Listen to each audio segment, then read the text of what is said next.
Good morning વિદ્યાર્થી મિત્રો। હવે આપણે ધોરણ 11 અર્થશાસ્ત્ર વિષયમાં યુનિટ 3 માંગ એની અંદર આપણે આગળનો અભ્યાસક્રમ ચાલુ કરીએ। તો હવે આપણે આ લેક્ચરની અંદર જોવાનું છે માંગની સાપેક્ષતા। માંગની સાપેક્ષતા છેલ્લે આપણે જોયું હતું વ્યક્તિગત માંગ અને બજાર માંગ। માંગનો નિયમ પણ જોયો આગળ। હવે જે જોવાનું છે એ માંગની સાપેક્ષતા। એટલે માંગની સાપેક્ષતા એટલે શું? તો માંગ ઉપર અસર કરનારા પરિબળોમાં ફેરફાર થવાથી માંગમાં થતો ફેરફાર માંગની સાપેક્ષતા દર્શાવે છે। બરોબર। માંગની સાપેક્ષતા એટલે કે માંગ ઉપર અસર કરનારા પરિબળોમાં ફેરફાર થવાથી માંગ ઉપર અસર કરનારા પરિબળો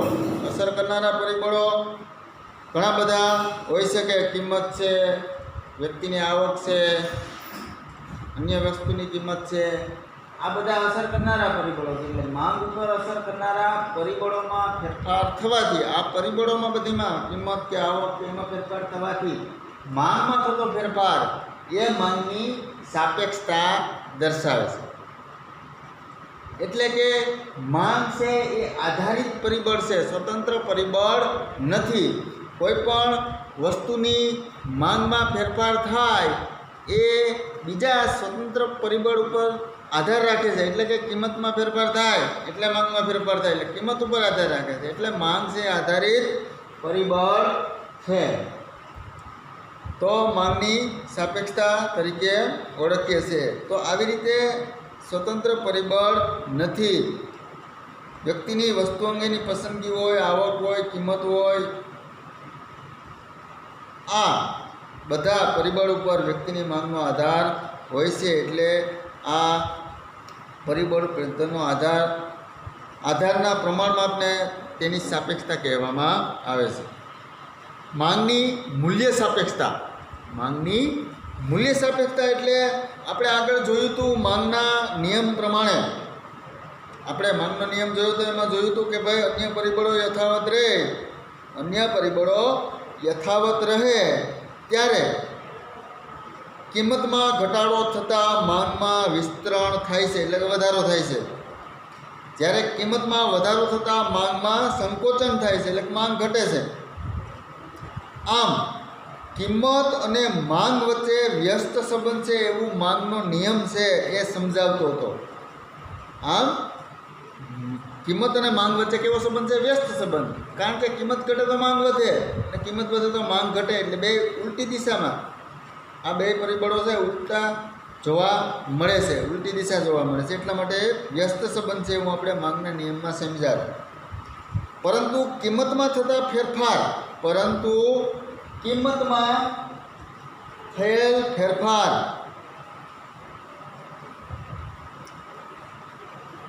વસ્તુની માંગમાં કેટલો ફેરફાર લાવશે? કિંમતમાં થતા ફેરફારો વસ્તુની માંગમાં કેટલો ફેરફાર લાવશે તે અંગેની સમજૂતી માંગનો નિયમ આપતો નથી। બરોબર? કે ભાઈ વસ્તુની કિંમતમાં થતા ફેરફારો વસ્તુની માંગમાં કેટલો ફેરફાર લાવશે આ માંગનો નિયમ સમજાવતો નહોતો। એટલા માટે વસ્તુની કિંમતમાં થયેલ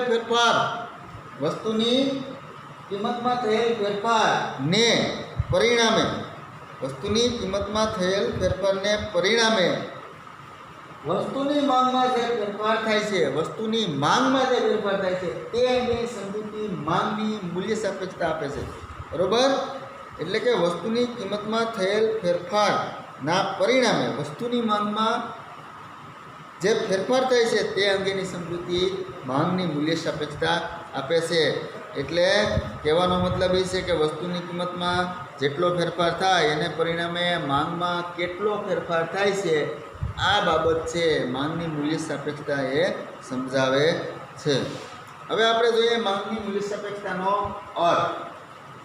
માંગની મૂલ્ય સાપેક્ષતાનો અર્થ એટલે કે કોઈ પણ વસ્તુની કિંમત અને માંગ, એટલે કે એ જ વસ્તુની માંગ વચ્ચેનો પ્રમાણાત્મક સંબંધ દર્શાવે છે. માંગની મૂલ્ય સાપેક્ષતા છે એ કોઈ પણ વસ્તુની કિંમત અને એની માંગ વચ્ચેનો પ્રમાણાત્મક સંબંધ દર્શાવે છે. હવે આપણે એક સૂત્ર જોઈએ તો એના દ્વારા આપણને ખ્યાલ આવશે કે માંગની મૂલ્ય સાપેક્ષતા કઈ રીતે મેળવવી. તો આપણે અહીં એક સૂત્ર લખેલું છે, માંગની મૂલ્ય સાપેક્ષતા બરાબર માંગમાં ટકાવારી ફેરફાર છેદમાં કિંમતમાં ટકાવારી ફેરફાર. આ માંગની મૂલ્ય સાપેક્ષતા માપવાનું સૂત્ર છે. એટલે કે માંગમાં ટકાવારી ફેરફાર છેદમાં કિંમતમાં ટકાવારી ફેરફાર. તો આપણે એક ઉદાહરણ લઈએ તો કોઈ એક વસ્તુની કિંમતમાં 1% ઘટાડો થતાં માંગમાં 5% વધારો થયો. બરોબર, 1% કિંમત ઘટતા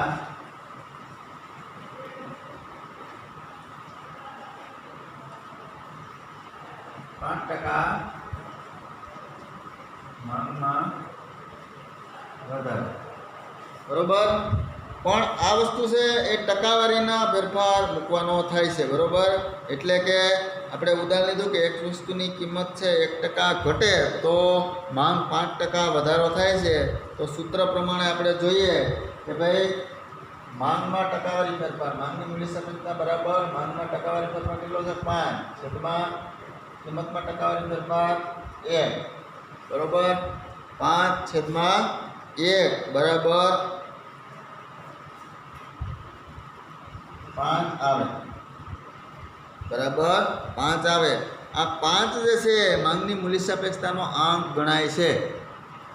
બરોબર, અને માંગની મૂલ્ય સાપેક્ષતાનો આંક આવે છે એટલે માંગની મૂલ્ય સાપેક્ષતાનું સૂત્ર છે આ. માંગની મૂલ્ય સાપેક્ષતા બરાબર માંગમાં થતો ટકાવારી ફેરફાર છેદમાં કિંમતમાં થતો ટકાવારી ફેરફાર. કોઈ પણ વસ્તુની કિંમત કેટલી ઘટે કે વધે એની સાપેક્ષમાં એ વસ્તુની માંગમાં કેટલો વધઘટ ફેરફાર થાય છે એ આપણે આ સૂત્રની અંદર મૂકવાનું થાય. એટલે પહેલું છે માંગમાં ટકાવારી ફેરફાર છેદમાં કિંમતમાં ટકાવારી ફેરફાર. આમાં ટકાવારી ફેરફાર લેવામાં આવેલો છે એટલે આપણે ટકાવારીને કોઈ પણ માંગના એકમો આપેલા હોય કે કિંમત રૂપિયામાં આપેલી હોય તેને ટકાવારીમાં કન્વર્ટ કરી અને આપણે આ સૂત્ર દ્વારા એનો આંક જાણી શકીએ છીએ અને એના દ્વારા જે આંક આવે માંગની મૂલ્ય સાપેક્ષતાનો આંક ગણાય છે. તો આવી રીતે માંગની મૂલ્ય સાપેક્ષતાનો આંક છે એ શુદ્ધ આંકમાં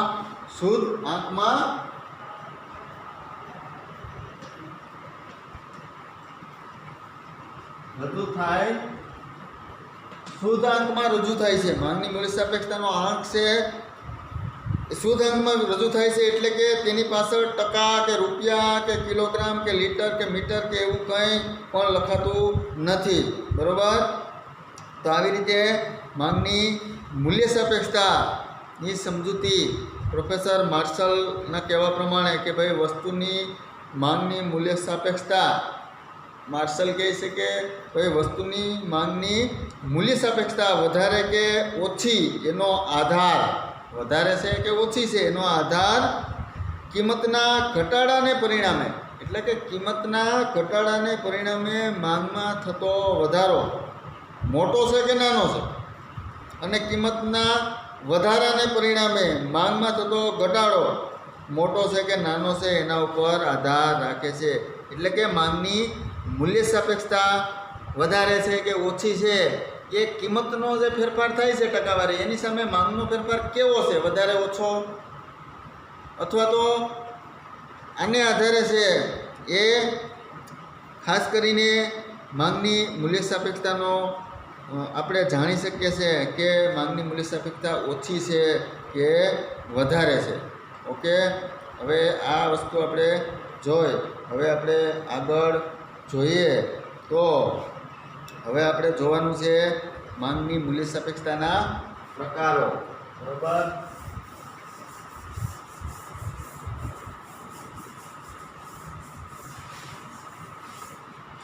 માંગની મૂલ્ય સાપેક્ષતાના પ્રકારો.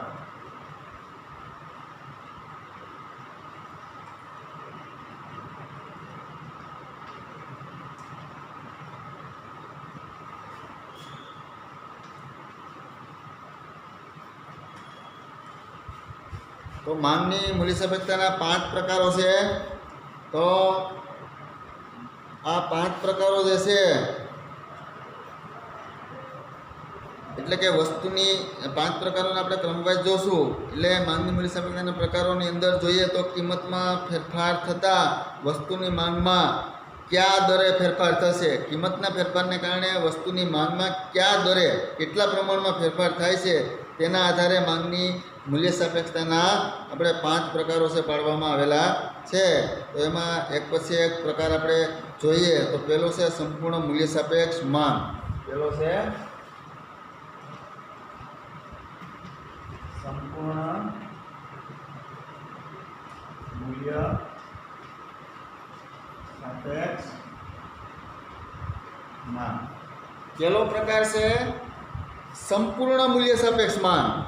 સંપૂર્ણ મૂલ્ય સાપેક્ષ માંગ એટલે કે સંપૂર્ણ મૂલ્ય સાપેક્ષ માંગ એટલે જ્યારે વસ્તુની કિંમતમાં અત્યંત નજીવો ફેરફાર થાય, વસ્તુની કિંમતમાં અત્યંત નજીવો, હાવ નજીવો ફેરફાર થાય તેથી ફેરફાર થાય તો તેની માંગ અમર્યાદિત ફેરફાર લાવે. તેની માંગમાં અમર્યાદિત ફેરફાર એટલે કે મોટા પ્રમાણમાં ફેરફાર આવે ત્યાં વસ્તુ માટેની માંગમાં અમાપ એટલે કે અમાપ ફેરફાર થાય છે. અમાપ અનંત ફેરફાર થાય છે તેને સંપૂર્ણ મૂલ્ય સાપેક્ષ માંગ કહે છે. દાખલા તરીકે કોઈ વસ્તુની કિંમત છે 1%નો ઘટાડો થયો તો તેની માંગમાં સતત વધારો થાય એટલે કે અનંત ગણો વધારો થાય. તો આવી માંગનો આંક છે એ અમાપ જોવા મળે છે. એટલે કે એમાં આપણે જોઈએ કે કોઈ વસ્તુની કિંમતમાં અત્યંત નજીવો ફેરફાર થાય તો એક આકૃતિ દ્વારા આપણે જોઈએ તો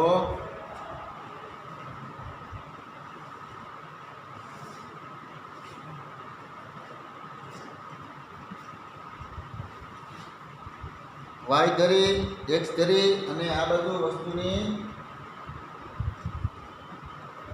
કિંમત I વસ્તુની માંગ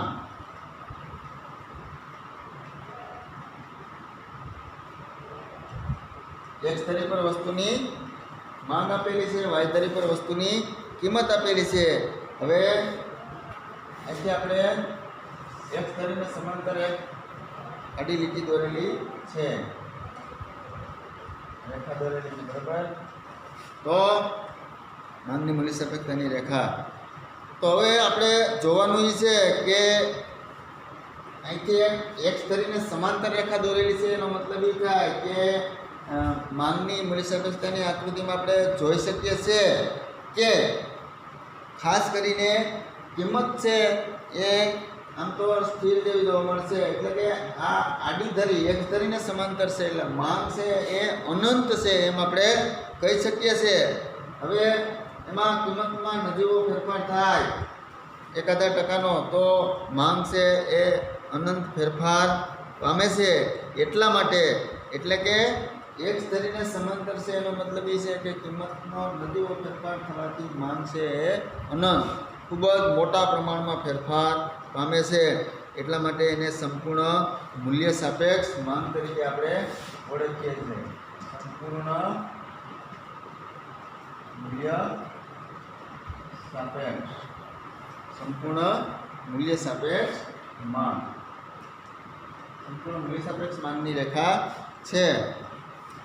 એટલે કે આકૃતિમાં આપણે જોઈ છે કે આડી ધરીને સમાંતર છે જે રેખા ડીડી રેખા જે પ્રવર્તમાન બજાર કિંમતે વસ્તુની માંગ અનંત એટલે કે અમર્યાદિત પ્રમાણમાં છે. પ્રવર્તમાન કિંમત ઓડી કિંમતે એની માંગ છે એ અનંત એટલે કે અમર્યાદિત પ્રમાણમાં જોવા મળે છે. પરંતુ આવી માંગનું આ પ્રકારની આ પ્રકારના માંગનું વાસ્તવમાં અસ્તિત્વ જોવા મળતું નથી, પરંતુ અર્થશાસ્ત્રના સિદ્ધાંતોમાં પૂર્ણ રીફાઈની સમજૂતી આપવા માટે આ ખ્યાલ ઉપયોગી બને છે, પણ વાસ્તવમાં જોવા મળતું નથી. ઘણી એવી વસ્તુઓ હોય છે કે જેની કિંમત નજીવો ફેરફાર થાય એટલે એની માંગ છે એ અનંત ફેરફાર પામતી હોય છે, અમર્યાદિત પ્રમાણમાં વધારો કે ઘટાડો થતો હોય છે. આ છે માંગની સંપૂર્ણ મૂલ્ય સાપેક્ષ માંગ. બરાબર. હવે આપણે બીજો પ્રકાર જોઈએ તો બીજો પ્રકાર છે સંપૂર્ણ મૂલ્ય અનપેક્ષ માંગ. એટલે આને આપણે સંપૂર્ણ મૂલ્ય સાપેક્ષ માંગ છે એને આપણે બીજો પ્રકાર છે સંપૂર્ણ મૂલ્ય અનપેક્ષ માંગ. સંપૂર્ણ મૂલ્ય અનપેક્ષ માંગ જે આપણે પહેલું જોયું એ સંપૂર્ણ મૂલ્ય સાપેક્ષ માંગ હતી. આ અનપેક્ષ માંગ છે એટલે કે એને આપણે માંગની મૂલ્ય સાપેક્ષતાનો આમ બરાબર 0 આવે. પહેલામાં શું આવતું હતું? માંગની મૂલ્ય સાપેક્ષતા બરાબર અનંત આવતું હતું. આમાં 0 આવે બીજા પ્રકારમાં. આ પ્રકાર પહેલો, પ્રકાર બીજો. જ્યારે આમાં જોવા શું મળે છે, માંગની સંપૂર્ણ મૂલ્ય અનપેક્ષ માંગ એટલે કે વસ્તુની કિંમતમાં ગમે તેટલો ફેરફાર થાય, વસ્તુની કિંમતમાં ગમે તેટલો વધઘટ થાય, પરંતુ વસ્તુની માંગ છે એ સ્થિર રહેશે. વસ્તુની માંગ સ્થિર રહેશે તો તેવી વસ્તુની માંગને સંપૂર્ણ મૂલ્ય અનપેક્ષ માંગ કહે છે. કે માની લો કે કોઈ એક વસ્તુની કિંમતમાં 10% વધારો થયો અને તેને પરિણામે એ વસ્તુની માંગમાં કોઈ ફેરફાર ન થાય તો તેવી વસ્તુની માંગને સંપૂર્ણ મૂલ્ય અનપેક્ષ માંગ તરીકે ઓળખવામાં આવે છે. એટલે કે એના સૂત્ર પ્રમાણે આપણે જોઈએ માની લો કે તો આ માંગની મૂલ્ય સાથે પહેલાં તો આપણે આકૃતિ દોરી લઈએ. બરાબર. આપણને ખ્યાલ આવે. વાય ધરી, એક્સ ધરી અને વસ્તુની કિંમત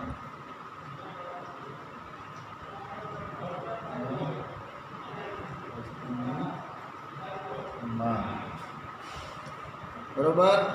હવે આમાં જોવા એવું મળશે કે વાય ધરીને સમાંતર રેખા જોવા મળશે. એને આપણે ઈડી રેખા તરીકે નામ આપી દઈએ. હવે વાય ધરી પર કિંમત, એક્સ ધરી પર વસ્તુની માંગ અને ડીડી રેખા છે એ વાય ધરીને સમાંતર રેખા છે. એનો મતલબ એ થાય કે ઓડી જેટલી માંગ જોવા મળે છે. વસ્તુની કિંમત વધે કે ઘટે પણ માંગ છે એ ઓડી જેટલી સ્થિર રહેવાની છે. એટલે કે માંગમાં કોઈ ફેરફાર થતો નથી. તો આવી રીતે આના સૂત્ર પ્રમાણે આપણે જોઈએ તો 0%નો ફેરફાર થાય છે. માંગમાં કેટલો થાય છે? 0% ફેરફાર. અને કિંમતમાં માની લો કે 10%નો ફેરફાર થાય. ટકાવારી ફેરફાર 10%નો ફેરફાર થાય પણ માંગમાં 0%નો ફેરફાર થાય છે. એટલે આનો જે સૂત્ર પ્રમાણે આપણે જોઈએ કે ભાઈ માંગની મૂલ્ય સાપેક્ષતા બરાબર 0 એટલે કે 0 બરાબર આવે છે. એનું આંક છે 0 આવે છે. બરાબર. તો આ છે સંપૂર્ણ મૂલ્ય અનપેક્ષ માંગ કે એની અંદર કિંમતમાં કોઈ પણ વસ્તુની કિંમતમાં ગમે તેટલો ફેરફાર થાય તો જે તે વસ્તુની કિંમત માંગમાં કોઈ જાતનો ફેરફાર થતો નથી. એ એમને એમ રહેશે. માની લો કે કોઈ એવી વસ્તુ હોય, સામાન્ય વસ્તુઓ, સસ્તી વસ્તુઓ, એ સસ્તી વસ્તુઓની કિંમત ઘટે કે વધે તો જે લોકો છે ખરીદી કરતા હતા એ જ પ્રમાણે કરશે. એમાં વધારો ઘટાડો કરશે નહીં કે સંગ્રહ કરશે નહીં. એટલે કે એની માંગમાં કોઈ ફેરફાર થતો નથી. તો આવી વસ્તુની માંગ છે એ મૂલ્ય અનપેક્ષ માંગ હોય છે. એના પછીનો ત્રીજો જે પ્રકાર આવે છે એ આપણે જોઈએ તો ત્રીજો પ્રકાર છે એ એકમ મૂલ્ય સાપેક્ષ માંગ. પ્રકાર ત્રીજો એકમ મૂલ્ય સાપેક્ષ માંગ. બરોબર. ત્રીજો પ્રકાર કેવો છે? એકમ મૂલ્ય સાપેક્ષ માંગ. તો આમાં આપણે એકમ મૂલ્ય સાપેક્ષ માંગ એટલે એમાં શું જોવા મળે છે? એકમ મૂલ્ય સાપેક્ષ એટલે કે એકમ બરાબર. બરોબર. એ ત્રીજા પ્રકારનો જે માંગની મૂલ્ય સાપેક્ષતા, માંગની મૂલ્ય સાપેક્ષતા બરાબર 1 આવે એટલે કે એકમ બરાબર આવે છે એનો આંક. તો જ્યારે કિંમતમાં ટકાવારી ફેરફાર, જ્યારે કિંમતના ટકાવારી ફેરફારો અને માંગના ટકાવારી ફેરફાર સરખા હોય એટલે કે એક સરખા હોય ત્યારે માંગ સપ્રમાણ એટલે કે એકમ બરાબર હોય છે. સપ્રમાણ મૂલ્ય સાપેક્ષ છે તેમ કહેવાય, જેને એકમ મૂલ્ય સાપેક્ષ માંગ પણ કહેવામાં આવે છે. દાખલા તરીકે કોઈ વસ્તુની કિંમતમાં 5%નો ઘટાડો થયો, દાખલા તરીકે કોઈ વસ્તુની કિંમતમાં 5%નો ઘટાડો થયો, 5% ઘટે કિંમત 5% ઘટી, તો એની સામે વસ્તુની માંગ છે એ 5% વધે છે. માંગ વધે એ પણ 5%. બરોબર. બેની ટકાવારી કેવી છે? એક જ સરખી કે 5% કોઈ વસ્તુની કિંમત ઘટી તો એની માંગ છે એમાં 5%નો વધારો થયો એટલે કે બે સપ્રમાણમાં ફેરફાર જોવા મળે છે. તો આવી વસ્તુની માંગની મૂલ્ય સાપેક્ષતા છે એ એકમ બરાબર કહેવાય. તો એને આપણે સૂત્ર પ્રમાણે મૂકીએ તો સૂત્ર પ્રમાણે 5%/5 બરોબર બરાબર શું આવે? 1. એટલે આ એનો આંક છે. હવે આપણે આકૃતિ દ્વારા એને જોઈએ તો માની લો કે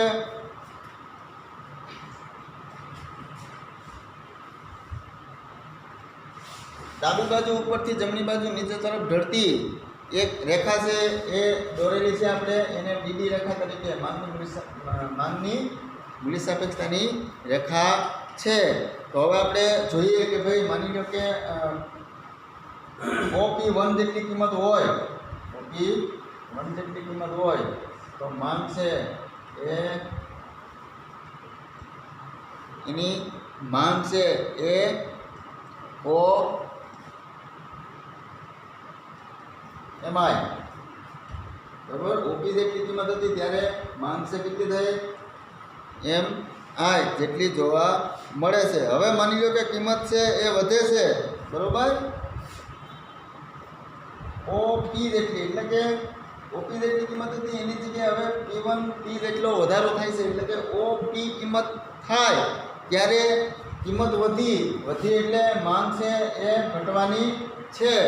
એટલે કે હવે એમ જેટલી ઓ એમ જેટલી એટલે કે એમ આઈ M1 એમ જેટલી માંગ છે ઘટી છે. એટલે કે જે આ ઘટાડો થયો છે બરોબર, કિંમત વધવાથી માંગનો જે ઘટાડો છે એ બંને એક સરખો ફેરફાર થાય છે. એટલે કે એક સરખો ફેરફાર કે 5% કિંમત વધી એટલે માંગ પણ 5% ઘટી છે. બરોબર. કિંમત વધી એ 5% વધી એમ માની લઈએ આપણે, એની સામે માંગ પણ 5% છે એ ઘટે છે. તો એનો માંગની મૂલ્ય સાપેક્ષતાનો આંક છે એ 1 બરાબર આવે છે. એટલે એને એકમ મૂલ્ય સાપેક્ષ માંગ તરીકે ઓળખવામાં આવે છે. એનો આંક 1 બરાબર હોય, બેનો ટકાવારી ફેરફાર સરખો જ હોય. માની લો કે કિંમત છે 5% વધી તો માંગ છે 5% ઘટશે. કિંમત માની લો કે 5% ઘટે કે 10% ઘટે તો માંગ છે એ 10% વધે. બેનો ટકાવારી ફેરફાર એક આવે એટલે એનો મતલબ એ થાય કે સૂત્ર પ્રમાણે મૂકતા એનો આંક છે એ 1 બરાબર આવે છે, એટલે એને માંગની એકમ બરાબર એકમ મૂલ્ય સાપેક્ષ માંગ અથવા તો સપ્રમાણ મૂલ્ય સાપેક્ષ માંગ તરીકે ઓળખવામાં આવે છે. એના પછીનો જે પ્રકાર આવે છે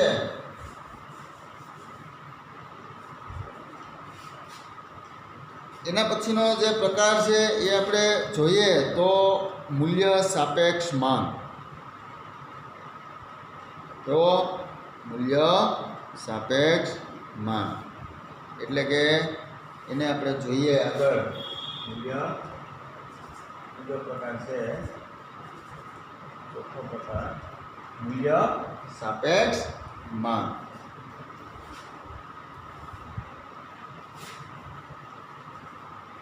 y ધરી પર વસ્તુની કિંમત, x ધરી પર વસ્તુની માંગના એકમો દર્શાવવામાં આવશે. હવે આપણે જોઈએ છે એ કે માંગની મૂલ્ય સાપેક્ષ માંગ એટલે શું? તો મૂલ્ય સાપેક્ષ એટલે શું કે ભાઈ કોઈ વસ્તુની કિંમતના ટકાવારી ફેરફાર કરતાં, કોઈ વસ્તુની કિંમતનો જે ફેરફાર થાય છે, જે ટકાવારી ફેરફાર એના કરતાં એની સામે વસ્તુની માંગમાં થતો ટકાવારી ફેરફાર વધુ હોય તેવી વસ્તુની માંગને મૂલ્ય સાપેક્ષ માંગ તરીકે ઓળખવામાં આવે છે. માની લો કે ઉદાહરણ લઈએ કે કોઈ વસ્તુની કિંમત છે એમાં 10% વધારો થયો, કોઈ વસ્તુની કિંમતમાં 10% વધારો થયો તો માંગ, કિંમત વધી એટલે માંગ ઘટવાની છે, પણ માંગ કેટલી ઘટશે? તો એને પરિણામે વસ્તુની માંગમાં 30%નો ઘટાડો થાય. વસ્તુની કિંમતમાં 10%નો વધારો થયો, એની સામે માંગ ઘટશે પણ 30% જેટલી ઘટી છે. એનો મતલબ એ થાય કે વસ્તુની કિંમતનો જે ફેરફાર થાય છે, ટકાવારી ફેરફાર, એની સામે વસ્તુની માંગનો ફેરફાર છે એ વધારે હોય તો એને આપણે વસ્તુની માંગ એ મૂલ્ય સાપેક્ષ છે એમ ઓળખીએ છીએ. હવે આપણે ત્રીજા પ્રકારમાં આપણે જોયું હતું ઈપી એટલે કે માંગની મૂલ્ય સાપેક્ષતા બરાબર 1 બરાબર એકમ બરાબર આવે છે. હવે આમાં શું આવશે કે 1 કરતાં વધારે આવશે, બરાબર? એનો આંક છે 1 કરતાં વધારે આવશે. તો એના આપણે સૂત્ર જોઈએ તો માંગમાં થતો ટકાવારી ફેરફાર અને કિંમતમાં થતો ટકાવારી ફેરફાર. આપણે ઉદાહરણ જોયું એ જ ઉદાહરણ આપણે લઈએ કે ભાઈ 10%નો કિંમતમાં ફેરફાર થયો એટલે કે કિંમતમાં વધારો થયો તો એને કારણે માંગ છે 30% છે એ ઘટે છે. એટલે એના સૂત્ર પ્રમાણે આપણે મૂકીએ તો કિંમત માંગ છે એ 30% ઘટી, કિંમત છે એ 10% વધે. તો હવે 30/10 બરાબર કેટલા આવે? 3 બરાબર 3 આવે. એટલે કે આ માંગની મૂલ્ય સાપેક્ષતાનો આંક છે એ કેવો છે? 3, એટલે કે 1 કરતાં વધારે જોવા મળે છે. 1 થી વધારેનો આંક આવેલો જોવા મળે છે. તો આપણે હવે આકૃતિ દ્વારા એને જોઈએ કે ભાઈ કિંમતનો ફેરફાર ઓછો છે, સામે માંગનો ફેરફાર વધારે છે. એટલે માંગ રેખા છે એનો ઢાળ છે એ કેવો હશે? ઓછો હશે, બરોબર? એનો ઢાળ છે કેવો હશે? ઓછો હશે.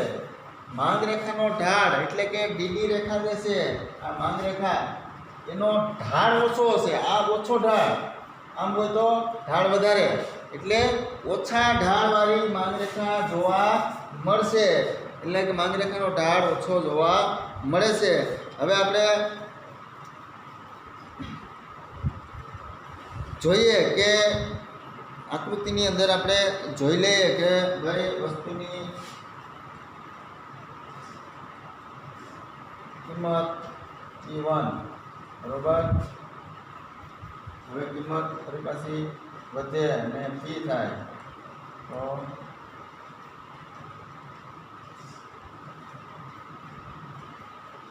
M1 M આકૃતિની અંદર આપણે જોઈએ y ધરી પર વસ્તુની કિંમત આપેલી છે, x ધરી પર વસ્તુની માંગ આપેલી છે. માની લો કે વસ્તુની કિંમત OP1 જેટલી હતી, OP1 જેટલી હતી, ત્યારે માંગ છે એ OM1 જેટલી હતી. બરોબર?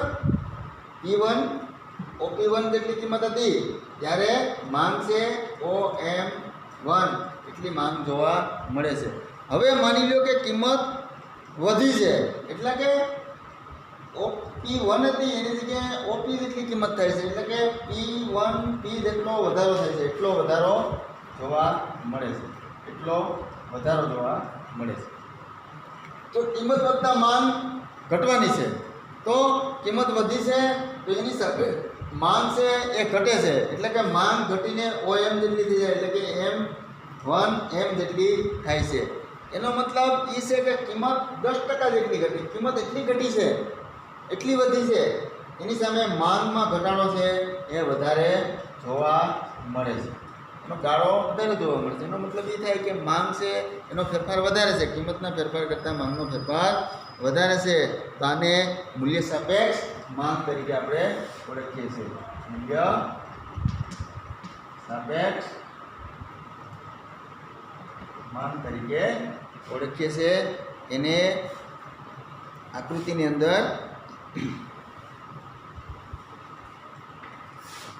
આપણે જોયું. આ ચોથા પ્રકારને આપણે માંગની મૂલ્ય સાપેક્ષતા, એટલે કે એક કરતાં માંગની મૂલ્ય સાપેક્ષતા એક કરતાં વધારે હોય છે. માંગની મૂલ્ય સાપેક્ષતાનો આંક છે એક કરતાં વધારે હોય છે, એટલે 1, 2, 3 એવી રીતે માંગની મૂલ્ય સાપેક્ષતાનો આંક એક કરતાં વધારે જોવા મળે છે. તો આ થયો ચોથો પ્રકાર, મૂલ્ય સાપેક્ષ માંગ. કિંમતના ટકાવારી ફેરફાર કરતાં માંગનો ટકાવારી ફેરફાર હંમેશા વધારે હોય છે.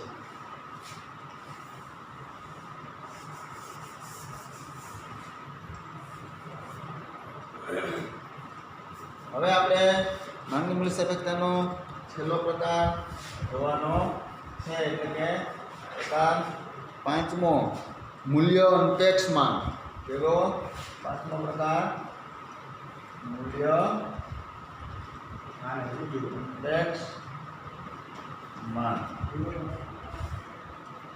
આની પહેલા આપણે જોયું તો મૂલ્ય સાપેક્ષ માંગ, અને હવે આવ્યો છે મૂલ્ય અનપેક્ષ માંગ. એટલે કે અનપેક્ષ માંગની અંદર શું જોવા મળે છે કે એનો આંક છે, માંગની મૂલ્ય સાપેક્ષતાનો આંક છે એક કરતાં કેવો આવે છે? ઓછો આવે છે, એક કરતાં ઓછો જોવા મળે છે. એનો મતલબ એ થાય કે વસ્તુની કિંમતમાં જે ટકાવારી ફેરફાર થાય છે એના કરતાં વસ્તુની માંગનો થતો ટકાવારી ફેરફાર ઓછો હોય. વસ્તુની કિંમતનો જે ફેરફાર થાય છે, ટકાવારી ફેરફાર, એની સામે એની માંગનો ટકાવારી ફેરફાર છે એનું પ્રમાણ ઓછું હોય છે. માની લો કે વસ્તુની માંગને મૂલ્ય અનપેક્ષ માંગ કહે છે આને. દાખલા તરીકે કોઈ એક વસ્તુની કિંમત 20% વધી, કોઈ પણ એક વસ્તુની કિંમત 20% વધી. કિંમત વધી એટલે માંગ તો ઘટવાની જ છે માંગના નિયમ પ્રમાણે. તો 20% કિંમત વધી તો એની સામે વસ્તુની માંગ છે 5% ઘટે છે, એટલે કે 20% કિંમતના ફેરફારની સામે, એટલે કે વસ્તુની કિંમત 20% વધી તો એની સામે માંગ ઘટે છે 5%. એટલો મતલબ એ થાય કે વસ્તુની કિંમતનો જે ટકાવારી ફેરફાર છે એની સામે માંગનો ટકાવારી ફેરફાર ઓછો છે. તો આવી વસ્તુની માંગ છે એ મૂલ્ય અનપેક્ષ કહેવામાં આવે છે.